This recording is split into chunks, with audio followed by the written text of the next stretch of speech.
Supreme court আইনজীবী সমিতির নির্বাচনের পর জাতীয়তাবাদী আইনজীবী ফোরামের ভাঙন দৃশ্যমান হলো। ফোরামের মহাসচিব ও বিএনপির আইন বিষয়ক সম্পাদক ব্যারিস্টার কায়সার কামালকে এক হাত নিলেন বারের সভাপতি ব্যারিস্টার মাহবুব উদ্দিন খোকন।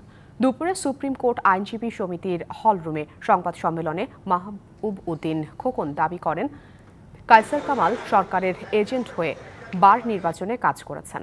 কায়সার কামালকে অবার্চিন বালক এবং কুলাঙ্গার আখ্যায়িত করে খোকন বলেন, সময় এসেছে তাকে দল থেকে বহিষ্কারের। এ সময় দলের ভারপ্রাপ্ত চেয়ারম্যানের নির্দেশেই বার নির্বাচনে অংশ নিয়েছেন এবং দায়িত্ব গ্রহণ করেছেন বলেও দাবি করেন খোকন।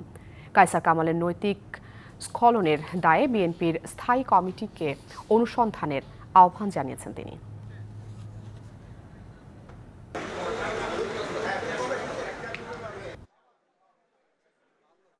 যে লোক আত্মস্বীকৃত অপরাধী এবং এই জাজমেন্ট আছে আপনার পাশে লাগে, সেই লোক কি হবে?